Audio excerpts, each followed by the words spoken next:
Brazil আর্জেন্টিনায় খেলোয়াড় তৈরি হয়, আর আমাদের বাংলাদেশে চাটুকার তৈরি হয়, দালাল তৈরি হয়। আরিফিন শুভ তিনি বঙ্গবন্ধুর বায়োপিক তৈরি করেছিলেন। শেখ মুজিব একটি জাতির রূপকার নামক একটা ছবি তিনি করেছিলেন, এবং সেই ছবিতে তিনি 1 টাকা, মাত্র 1 টাকা পারিশ্রমিকের বিনিময়ে কাজ করেছিলেন। তো এই 1 টাকা পারিশ্রমিক আসলে তার জীবনে কি বয়ে আনবে? ওই যে চাটুকারিতা।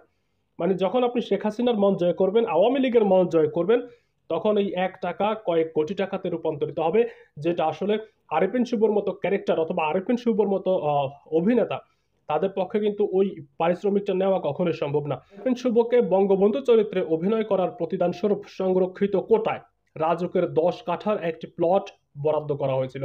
মানে এখানেও কোটা, মানে যেখানে যাবেন একটা দেশের সব জায়গাতেই কিন্তু কোটা। রাজধানী উন্নয়ন কর্তৃপক্ষ রাজুক পূর্বাচল নতুন শহর প্রকল্প থেকে এই বরাদ্দ দেওয়া হয়েছিল তাকে। সরকারের সিদ্ধান্ত অনুযায়ী গত বছর 27শে নভেম্বর রাজুকের বোর্ড সভা সিদ্ধান্ত মোতাবেক আরিফিন শুভকে এই বরাদ্দ দেওয়া হয়।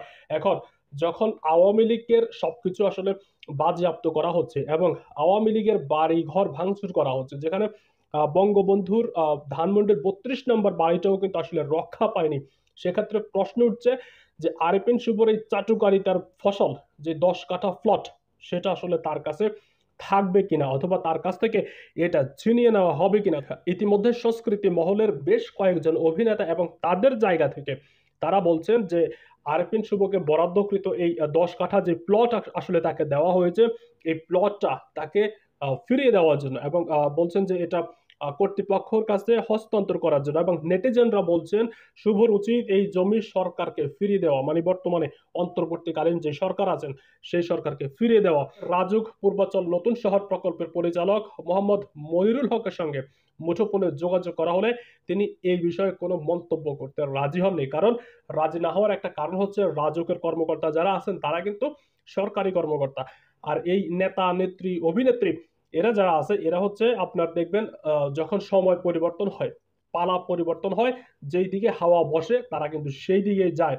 তো দর্শক, আপনার কি মনে হয় আমাদেরকে জানাবেন যে আরিফিন শুভর উচিত কিনা এই মুহূর্তে সেই 10 কাঠা প্লট আসলে ফিরিয়ে দেওয়া, নাকি এটা তার কাজের পারিশ্রমিক হিসেবে যখন রাজুক অথবা সরকার প্রধান তাকে সন্তুষ্ট হয়ে দিয়েছেন সেটা তার কাছে রাখা উচিত? আমরা আপনার মন্তব্যের অপেক্ষায় আছি। দর্শক, দেখা হচ্ছে পরের ভিডিওতে। ভালো থাকবেন, সুস্থ থাকবেন। আল্লাহ হাফেজ।